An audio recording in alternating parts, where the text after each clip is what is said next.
Okay, so now finally moving on to what you guys have been probably anticipated for, which is our top 10 list of the best games of 2011. All right, so Andrew, you want to read through your incorrect list from Fuck lowest you. to My highest? list is good. So starting from number 10, I have Bulletstorm. Number 9 is Dragon Age 2. Number 8 is Saints Row the Third. 7 is Outland. 6 is Infamous 2. 5 is Terraria. 4 is Star Wars The Old Republic. 3 is Dark Souls. 2 is Portal 2. And 1 being Minecraft. Da-da-da-da. Which is kind of a gimme, because Minecraft's been out for a while. But, You've been pretty incredibly hooked to it for a long Yeah. time now. For me, number 10 is, oh no, it's Dynasty Warriors 7. 9 is From Dust. 8 is Saints Row the Third. 7 is Terraria. 6 is Skyrim.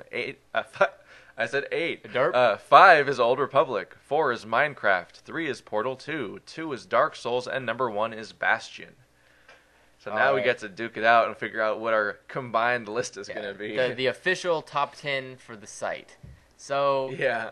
obviously, let's see, we have it broken down by math a little bit. And basically, we found out that there's 6 games that are on both of our lists. So obviously, those are going to be on the final list just because that's how this shit works. But let's start off from the bottom of the list. Okay, let's start right here. off We've stuff. got 8 games here that are only on one of our lists. We need to figure out we need to get rid of 4 of them. We have Bulletstorm, Dragon Age 2, Outland, Infamous 2, Dynasty Warriors 7, From Dust, Skyrim, and Bastion.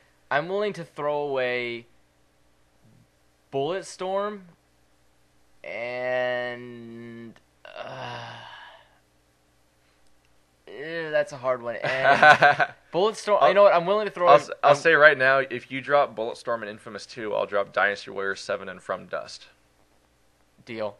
All right, that was distressingly easy, actually. That's a deal. I can do that. Dynasty Warriors and 7 and From Dust are off the list. Bulletstorm and Infamous 2 are off the list. So now we've got Dragon Age 2, Outland, Skyrim, and Bastion. Can you tell we like RPGs yet? Jesus Christ. Not that much. But about half of our list is RPGs. Okay, let's see. No, Minecraft isn't. I'm going to say, out of this list, I think Bastion's the best one out of these 4. Oh, I was like, I don't think that goes. I think Bastion is a better game than Skyrim, Outland, and Dragon Age 2. And the hard part here is that you have not played Bastion. That's true. It's the one game remaining on the entire list that you've not played. Out of all those games, the only thing I could throw up to your competition would be Outland, but it doesn't have nearly as much content, and it's kind of. It's interesting that the top games we go for are the ones that have technically like less content and they're smaller, tighter releases. Yeah. But at the same time, I think that's why they're so memorable. They're more creative, and it's just there's so much more you get out of it for less content. It's like what you get with the original Portal, where it was so solidly made, even though it was like you could beat it in like 90 minutes. Yeah, like it was so well made and so well written, and it was innovative and creative and different that it was like a much more memorable experience, and you felt like you were more rewarded for playing it. Yeah. Where with a game like say Skyrim and Dragon Age 2, you didn't get like they're worn sequels. Out. Yeah, but you didn't get worn out of they're it. They're very long RPG, or at least they can be very long RPGs, or they could be very short RPGs. And they're both pretty dead on sequels, where it's like, yeah, this is more of the other game in a large extent, especially Skyrim. Like I honestly don't feel like it's that much of a step forward from Oblivion, no matter how much people will tell me it is. Yeah, no, I don't see it. But yeah, you know what? I'll give you Bastion. You gonna give me Bastion? I'll give you Bastion as the best one. One of the things that gives me about Bastion is that not only does it go with the path of having innovative storytelling in general by having the narrator that not only tells you the story, the background, reveals things at a specific pace that gives you constant twists and turns that just kind of surprise you. Like they give you revelations that are very relevant to the plot on a regular basis throughout the story, so it feels like stuff keeps happening. Yeah. And on top of that, he's also narrating what you're doing while you're doing it. Yeah, I do like how the narrator isn't annoying, but it also helps you without being... The best part is that he won't repeat himself. Yeah, and he's not intrusive. Yeah. He's not an intrusive narrator where it's like, hey, did you know you could press B button to attack? And he can be funny of all things, too. And he does sound... Like at the very beginning of the game, the first time you fall off a cliff, and then he's like, and then the kid fell to his death. Just kidding, and then you just fall back onto the platform. Yeah. It's like, that's just how he tells the story. That's actually reminds me of Dragon Age 2, that idea of like this the whole game could be actually just like the entire game could be just all made up bullshit by somebody, by a non-reliable narrator. Yeah. Because the dwarf guy is just telling you stuff, and it's like Well, he's kind of being forced to tell a well, story. yeah. He's just like telling it how he sees like how it. the intro of Dragon Age is like the entire first level of Dragon Age 2 is bullshit. Yeah. That he made up the intro, and then you play it for real afterwards with a different character. It looks different and everything. And it plays so epically too, because it's just like you're sitting there on the top of a cliff, just fighting off hordes of monsters. It was a and surprisingly innovative way of telling a story that also leaves things wide open for DLC, because you're like, oh yeah, this is the story I never told you about, but you decided it's suddenly irrelevant because you heard about it from some other guy, so now I have to tell you about it. And that's how you get the Felicia Day DLC and stuff like that. Oh god. But then on top of that, Bastion, it takes it doesn't just stop at narration. It has beautiful hand-drawn graphics everywhere. It's like everything looks like it's painted. And the soundtrack is pretty much, without question, it's one of the top soundtracks of the entire year. Just because it's so wildly varied, there's so much going on in it, and it does a great job of setting the tone to the point where people have real reactions to some of the songs when they come up. Yeah. And then it's beautifully composed and instantly memorable with all those those melodies that are really strong that you expect from like a retro like Zelda or Mario game, even though it's technically something that's like sounds like a symphony. Yeah. It has that. It has the strong melody that and sticks in your head. Didn't really they get a well. lot of awards too? Oh, it's got tons of awards for its Yeah. soundtrack. And then on top of that, it's like, oh yeah, you know those pain in the ass top down RPGs that are kind of tedious and involve a lot of clicking and not very much skill and just like I have more strength than you. Oh no, you're hurting me. I used a potion. Yeah. Like Bastion's like it's all about the timing. Like if you block at the perfect time, you can just demolish someone with a counterattack. Yeah, you counterattack. Yeah. When you have this full. When I was watching you play it, it looked like something I should like really like get it's into. very timing oriented, right? Like you have this huge you have this at the end of the game, you have like 10 different weapons, and you can use any combination of the two. Like it doesn't have to be two. It can be two ranged weapons, two melee. You get a mortar at one point. You have a rocket launcher. Like that's awesome. But everything feels fine tuned to be like there's tactics behind every weapon to the point where it has weaknesses and strengths, and you can specifically choose weapons that will complement or contradict each other. Yeah, that's good game design. It's like everything about this. It's like a Portal type experience for me, where like I felt like every element of this game was polished to a shine. Yeah, it had a purpose. And it wasn't just thrown in there to make content. It such a big deal. Okay, so where are we gonna? So that just because of the way our list works, that'll bring it in at number 7. Okay. So I had to figure out 8, 9, and 10 between Dragon Age 2, Outland, and Skyrim. Is there one you really want to push on here? I want to push Outland to be below Bastion at number 8. Because I actually agree with that. Because Outland just had this cool. It was a cool. What was that one game that was similar to it? It was Ikaruga.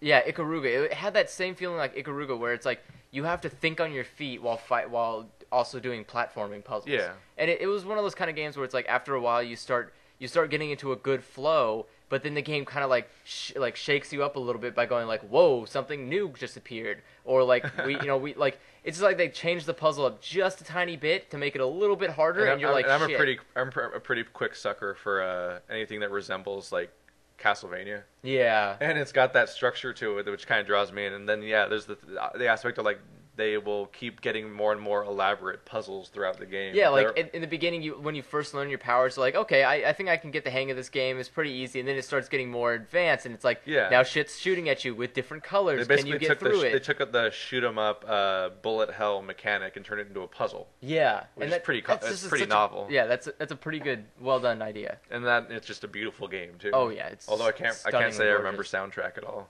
Soundtrack was kind of bland. It was just like da-da-da-da-da-da-da-da. All right, Dragon Age 2 and Skyrim. I think I want to say Skyrim's a better game. Just due to sheer scale of it and the fact that you know what, this one's up to you. I hated both these games. So. Which is funny as hell because Dragon Age 2 made your list because you felt like it needed to be nominated. I felt it did because they did a lot better job than number 1. Like they stepped it up a lot, but personally, I don't like the game. But I know it's just like I have to give it recognition because it did do a pretty good job in as a sequel. It was a good sequel, but just not my piece of cake. Like that's fine. But again, out of all the things I had to choose from this year, that was it. Yeah. Like after I made my top 10, that's why I came so low. That's why it was like below Bullets or above Bulletstorm. So it's like Bulletstorm and Dragon Age 2. I think you're one of the big people who suffered a lot from this concept of like you'd be playing all these new-ish games that were really cool and you're getting totally hooked to them, then you realize they came out in like late 2010, so they don't count. Yeah. Like you would have put Amnesia on this list. Oh, Amnesia would have been fucking number 1 for me. That would have been like near the top of both of our lists. Like, but it came out in September. Like, oh shit. That doesn't count. God damn it. Shit, I almost would have just put like fucking the original Diablo just to make something more interesting than Dragon Age 2. Like I'd just be like, oh, Diablo wins again. And I'm like, yay! And it's just, God, Dragon Age 2. But is I fucking... think Skyrim gets me because there's some issues with it. Like I don't like the sort of gray washed environment. And yelling at dragons. Like I don't like how the environment is not a place that I'd want to explore. And then the quests are like start with the same thing as every other Bethesda game ever, which is that they are not really that interesting. Like they're there and they're fully voiced and it's captivating to go and blow through them all in the same way as like an MMO. You can't really be a person. You have to like you're already predetermined on what kind of person you're gonna be, and it's just all you're doing is clicking your response. I just mean like there's this element of like the stories themselves. They're so focused on having such a large scale of them that most of them don't seem that interesting. They don't really know. Yeah. But then there's just the fact that you can just spend so much time customizing your characters to such an absurd an extent, and then just sort of explore this world your own way. And I like this. Is like all. And I like that's all Morrowind game or Oblivion games or that. But those were good Elder too. Scroll games. Then they're good. Yeah, but I'm just saying it's not like they brought anything new to the table this time around. So although what I have heard about it that was interesting that I don't remember being in older games, and I haven't experienced this yet because I'm not at that point in the game where it would really happen to me. Is that no?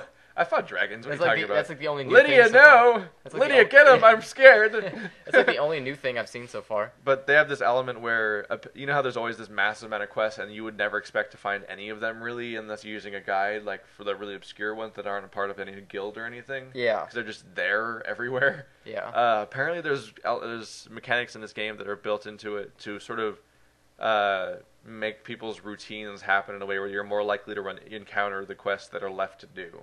Huh. So like if you, like I don't know the specifics, but I think it's like they will basically encourage NPCs to be more likely to visit the town you're in or various things on that line, like somehow reach out to you and contact you to make you aware that this unless you don't want to do the quest and just ignore it all. Like stuff will make you more aware that this content exists, or rather than you having to look up online like, you know what, this is a list of quests. What's left? I'm almost tempted because I've had this problem. I have this problem where like I'll watch you'll hate a game for like a month and then you love it afterwards. No, Dark Souls is a very big exception.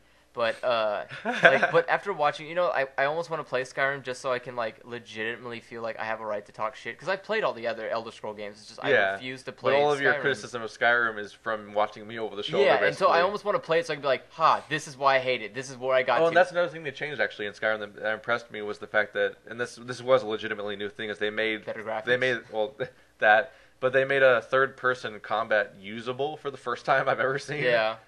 I've seen it in Morrowind and Oblivion. It's like, this is the worst concept you've ever thought of. Why would you do this? The only useful of this is to like be able to look at your character, basically, because it doesn't work. You know what fucking blows my mind? The more I keep playing Dark Souls, the more it just infuriates me just how good that third-person combat is. Jeez, yes, like, and that's one of the biggest reasons. That's one of the biggest reasons why Skyrim is so low on this list. Is because when you're playing melee combat especially, I feel like I'm just flailing around like an idiot. Yeah. Where in Dark Souls, I feel like I am perfectly so in control of my character. To everything you do. And whenever I fuck up, it feels like it's my mistake. And every movement is so like important at all times in Dark Souls. Like oh my god, like I end up fighting that knight. Remember the knight in the tower? So I assume though you're cool with like Skyrim. Yeah, over Skyrim would Dragon be number Age. 9. Yeah, Skyrim should be 9. Dragon Age should be 10. If you got a problem with the listeners, then go fuck yourselves. There's probably some people that are like mad that Dragon Age is even on the list, but fuck them.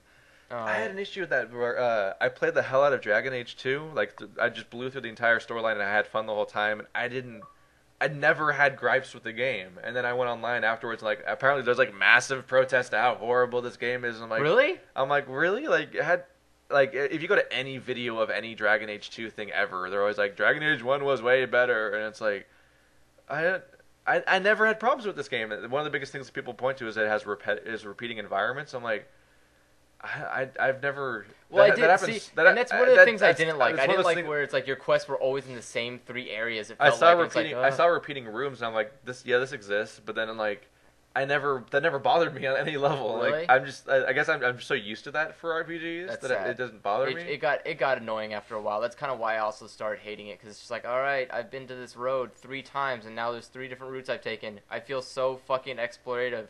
Like I'm fucking Christopher Columbus of the goddamn Dragon Age century. Like shit, I've explored every continent. Oh my god. just after a while it just gets really tedious. But at the Yeah, same time, I guess that really bothered people, and for me, but I'm at the like, same time, I barely noticed it. But at the same time, they stepped it up with the graphics. They made the characters look a lot more interesting to me. Like characters look, except for elves. Elves still freak me the fuck out. But especially when they have a Felicia Day elf. Yeah. Oh. Like, oh my! You took Felicia Day and you just gave her anime eyes. Yeah, it's so disorienting. No, just Felicia Day and something just made me go no. I was just like, please stop, leave Felicia Day. All right, so far we have 10 Dragon Age 2, 9 Skyrim, 8 Outland, and 7 Bastion. This next little set of 3 here is a group of the ones where we pretty much agreed on them for the most part, but we ranked them. We both ranked both of them. So we both ranked them all lower than the other games. 6 should be Saints Row. Because just to be clarified, we have Saints Row the Third, Terraria, and Old Republic. Yeah. So you think that Terraria and Old Republic are better than Saints Row then? Yeah. I agree. Like we both gave that an 8 on our original list. Yeah, like, it was the lowest thing we agreed on. Yeah, Saints Row was fun, but like it's Saints Row. Like and it's very dependent on how fun you and your friend are. Yeah, because some of the best parts are just random shit that happens. Yeah, in the game. And it's no fun by yourself. It gets so boring after a while when you're just on your own doing. I think single player might only be fun just for blasting through the zany story. Yeah. But then the moment you're done with that, you'd have to be playing in co-op to have fun for the most part. Yeah, and so that just I don't know. That just doesn't seem like a good idea. So, yeah. So let's see. We're gonna put Saints Row the Third at 6. All right, and then we have Terraria and Old Republic left, and so, that's a little harder. That's a little hard. I want to give Old Republic 4. I really do, yeah, because Old Republic was fucking amazing. And I know I'm going to keep playing that game Oh, probably all through 2012. Yeah, I know I will too. I haven't been on it in a couple of days. I had this phenomenon where I jumped on that in the beta and just immediately thought, wow, I'm never playing World of Warcraft again. I thought that the moment I played World of Warcraft. I've been tempted to jump into World of Warcraft for so many years because like they added Worgen and achievements and all these different things and origin stories and like they revamped the entire continents, but I'm like, I don't really want to get back into that. No, just Star Wars wins. Like 2 seconds in the Old Republic awesome. beta, I'm like, I'm never playing WoW. This is never happening. I'm psyched about this game. Yeah, just one of my favorite things, and this is such a tiny thing that no one ever fucking talks about because I don't think anyone else actually cares about it as much as I do. But I love that you can be in a conversation with a group of people that are in your party, either for random bullshit local stuff, or that's cool too, actually, but not what I mean. Oh, like you can be in random quests, or you can be in a flashpoint together doing the dungeons, and basically the story is told directly through your characters, but like you roll the dice for the choices, but then instead of being like forcing decisions down people's throats that don't want to make them, the other character on your screen will be the person who steps forward and says what's going to happen because they won the role. And so like they never break your character. Yeah, and so if your character's good and doesn't want to kill somebody, it's still you still get the good points for it. You can always be the guy that's dragged along with your team or whatever. Or like on the first mission on the Sith side of things, there's a disobedient captain of a ship, and you have the option to kill him if you want to. And if someone picks that option and they win, their character kills him, not your character. Yeah. So it's like you don't like decide as a group to kill him because that one guy won. It's like it's a very isolated thing. It's like that guy's a dick. All right, let's move on. Yeah. Like, it's not like that guy wants to kill him, so like now my character is going to completely obliterate all of my agency and just destroy any like feeling of role playing that I have, and just like nope, we're doing this decision. You're still your character. And I love from a storytelling aspect. I'm in love with that. And on top of the fact that it's just like it's a fully voiced MMO. It's the first MMO I've ever played where you care about what's happening. Yeah. It's funny. I do find myself sometimes skipping over dialogue because it's like some dialogue that's just so redundant. Where it's like, "Hey, thanks for getting my mission for me. You're really a great pal." And I'm like, "Whatever, don't care. I'm leaving." What I do find sometimes is I'll listen to all of the intro dialogue, but then sometimes when I'm turning in a quest and I know it's an unimportant quest, I'll sort of skip. But the main stuff I skip is just unless I'm talking to my fucking master. Like most of the time I'm skipping over the ending. But even just the fact that there's a quest in the game where you can care about what's happening. Yeah. Like that never happened ever in all my time playing World of Warcraft. I never cared about what any of the quests were for. It's just so cool. It's just if you guys haven't played it, pick up Star Wars. Like you had class specific quests in World of Warcraft where I wouldn't even care what their explanation was. Like I'm a rogue and there's I want to get my poison. That's all I cared about. I want to get poison skills. I don't care what the storyline is behind the ghost or whatever the fuck. I'm kind of sad that the collector's edition didn't come with any like free copy, like free not time, but like free like extra trials. free time or something. Like trials for other people. They'll probably start that soon enough, though. Because I would have really loved to just give those away to people listening. Yeah. Like, that'd be cool. Like, that'd be a cool contest. I think the reason why there's no free trials this early in a MMO's lifespan is because they're waiting for the core population of players to calm down. Yeah. That's the big thing is like people were all mad because the servers had big wait times at the beginning, and they're like, why don't you get new servers, assholes? And it's like, well, because you guys are all going to start playing less in like a week. Yeah.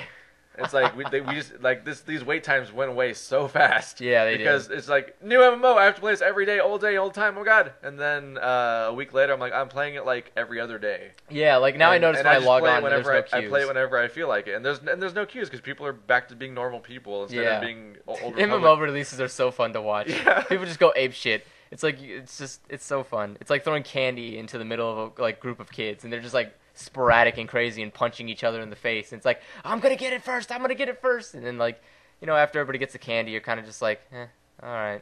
All right, then so between those, then that leaves the final slot to be Terraria at slot 5. You want to talk about Terraria at all? Wait, we kind of talked about it. Yeah, we already talked about it. You're Good game. Yeah. Pick it up if you haven't. It's Castlevania Minecraft. So it's like Minecraft with a limited appeal time span. So it's a Minecraft that you're less likely to become fatally addicted to. And you can still build dicks. Because you eventually run out of stuff to do. Yeah. All right, last 3. Dark Souls, Portal, and Minecraft. This is terrifying. Jesus. Okay. We gave with Dark Souls and Portal 2. How about this? We gave them 2 and 3 on our respective lists. Okay. How about we do this? Minecraft needs to be number 3. You think Minecraft should be number 3? Minecraft should be number 3. I kind of think that, yeah, because the game's been out for a while. I put it on there because it officially came out, so it's only right to say that it. And I put it on my list too, which is not number 1 like you did. Yeah. Well, I love Minecraft. I will never stop playing Minecraft. It has this incredible, charming simplicity to it that makes it infinitely addictive because it doesn't have too many parameters in it. Yeah, it's just. And like I've spent hours writing an article about how this game works well for like personal storytelling. So it's not like I'm in love with this game, but these other 2 are so fucking good. Yeah, so like, Minecraft Portal should be number 3. Is quite possibly the best written game ever. Yeah. Not even from a. I'm not. Honestly, the way I'm not saying like best story or anything like that, but I think Portal 2 literally has the best writing. The way I'm looking at it is incredible. Yeah, the way I look at it is like Portal 2 should be number 1 and Dark Souls should be number 2, and that's only because of the fact that Portal 2 was like. Fucking flawless. But it was such a fluid sequel. Nothing got lost. Everything more got added. Yeah, it maintained everything good about the first game and then moved on. The only thing I can think of this is something that I never even thought about until someone else pointed out to me. Offends orphans? No, not that. No, I thought that was hilarious. But there is one element of that. Portal 1 allowed the storytelling throughout the experience. The real story doesn't start until the last mission, where it's like you finished the last puzzle. Oh my god, I'm gonna kill you. Oh my god, you got away. And then there's actually like storyline at that from that point on. Before that though, it had this really cool element of finding story. Like you'd go behind this panel and you'd find out about the Rat Man and stuff like that. Like there was cool stuff like found story. Wait. But in all fairness, Portal 2 did the same thing. Yeah, I'm an idiot. I just remembered that you can find like Chell's potato. Yes, you can find Chell's science project in Portal. They did everything right. This is Valve you're talking about. They did everything. They really did. These guys have like the super double check stuff. So there's a massive storyline built into the game, including parallel storylines, including Cave Johnson that are told along the way, kind of Bastion style actually. Yeah. Where they'll directly parallel what's going on and reveal stuff to you point where. You don't even realize it when it's happening, but you're being told how to kill the final boss in the middle of the game, and you remember it. Everyone remembers it. It's so awesome because the dialogue's so instantly memorable. You remember, you know exactly what to do when it's time to kill the final boss. That's just so amazing. It's so clever and so subtle how it's put in there. Best fucking game, Portal 2. Like the puzzles are genius. The mechanics are so well done. I never found flaws in that game. There's only one flaw I know of in Portal 2, and that's it's so infuriating to watch other people play Portal 2.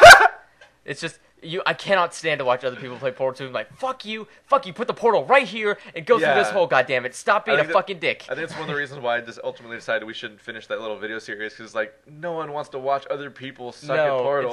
Oh god, it's That's so the annoying. worst thing you could ever watch. Yeah, I'll give it to you, because like Dark Souls, and Dark Souls is totally worth number 2. Like it's still that's still a damn good slot for Dark Souls. Like I think Dark Souls is one of the best games to come out all year, but this is a game that like it's one of the games that's on this list that definitely has flaws. Yeah, but, Like, on a mechanical standpoint, it's damn near flawless. Yeah, but what it tells you is so bad. It's so like, you'll get items where you like the description, you don't know what it, you read the description and you still don't know what it does. I don't know what half the people in that game do. The stat page in that game, you're like, there's so many stats on that character sheet, you just can't tell what most of them do.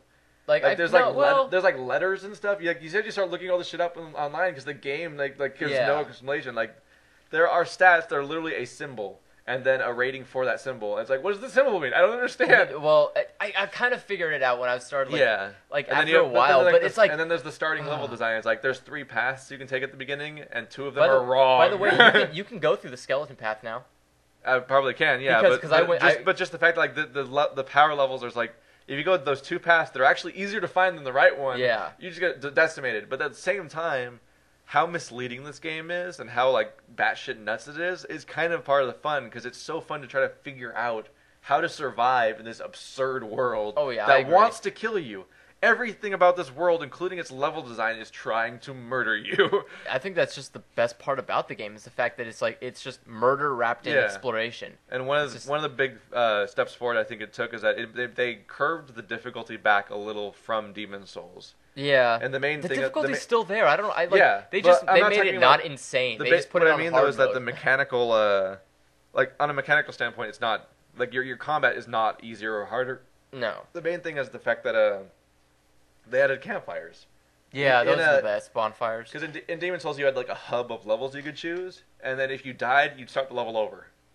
Yeah. Period. God. The bonus you could do is you could open doors that make the whole thing shorter. But in Dark Souls, it's one big world, and there's just a network of campfires. So once you're good at the game, you can get back to wherever you died, usually within 5 minutes. Oh yeah, I agree. And it's especially since it's genius level design, isn't it? It is. Whenever you progress past, like, say, a boss or something, or make real progress, everything about this castle loops in on itself in a way where you're always like only a minute away from that one place that you forgot you're next to. Yeah. Like I backtrack so many times and be like, oh yeah, I'm here still. It blows my mind how quickly I can get to any place I even think of in my mind that's in that castle that I've been to before, just because it all loops into itself so well. Yeah. So like the combat's incredible and the level design's incredible. It's just that it's like a Japanese game that utterly fails to explain itself in so many ways and in ways that are sometimes unforgivable. You recovered. Yeah. That's some of the best part too is the horrible English notifications. It's like you recovered, but in the past, and then you kill a boss, you defeated. You defeated. Like, that's okay. All right, so we got our top 10 list here. We got a final list is number 10 is Dragon Age 2, number 9 is Skyrim, number 8 is Outland, number 7 is Bastion, number 6 is Saints Row the Third. Number 5 is Terraria, 4 is Old Republic, 3 is Minecraft, 2 is Dark Souls, and 1 is Portal 2. Woo!